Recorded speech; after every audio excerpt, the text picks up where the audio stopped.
Des sportifs sur le bassin minier de Los Angeles, un spectacle inimaginable il y a quelques années encore. Dans les années 70, ces terrils, c'était encore les plus hauts d'Europe. Ici, 5000 mineurs descendaient quotidiennement au fond. Aujourd'hui, le maire a tout changé. Plus de charbon, mais des panneaux solaires qui poussent comme des champignons au pied des terrils et même sur le toit de l'église.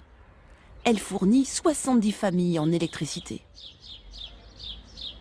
Et pour favoriser l'essor d'une économie durable, il a associé les habitants. Au programme aujourd'hui, un jardin partagé. Même les anciens se laissent tenter. Alors, vous allez venir jardiner? On va venir cueillir. Au moins cueillir une tomate. À un moment donné, il faut revenir à des choses un peu plus simples et concrètes. Et relocaliser, c'est très important. Après, avoir une énergie un peu plus verte, des choses comme ça aussi, c'est très important en fait. Tout est lié, parce qu'on n'a qu'une planète pour vivre, on n'a pas d'autre lieu. Vous allez commencer par 5-6 verres de terre et en mettre dans chaque bac. Je mets où, maman? Dans un bac.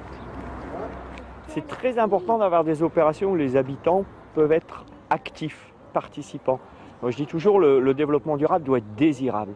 Et pour être désirable, il faut qu'il soit approprié, il faut qu'on ait envie de demain et qu'on se dise pas c'est que des contraintes le développement durable. À Los Angeles, l'une des villes les plus pauvres de France, le développement durable, c'est devenu une stratégie de sortie de crise.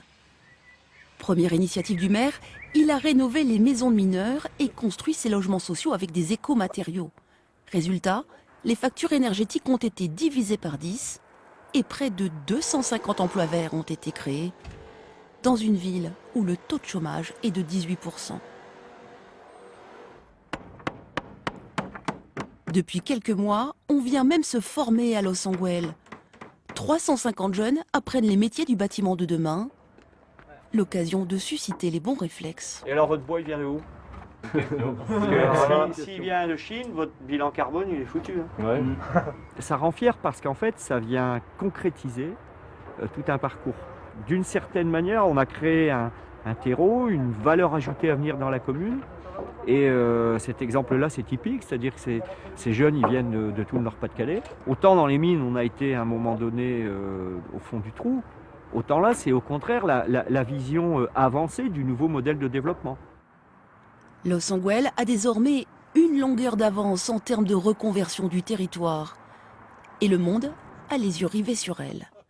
Jeremy Rifkin, le célèbre économiste américain, gourou du développement durable, la visite régulièrement et la cite partout dans le monde, comme l'exemple à suivre.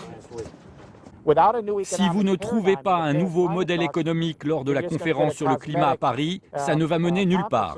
Paris et le gouvernement français ont une immense responsabilité, alors je crois vraiment que ce qui se passe ici dans le Nord-Pas-de-Calais doit être un modèle pour les autres régions. En décembre, lors de la conférence mondiale autour du climat, les deux hommes emmèneront les délégations mondiales à Los Angeles visiter l'exemple français du développement durable. Une incroyable réussite pour cette ville qui aurait pu rester une oubliée de l'histoire du monde du charbon.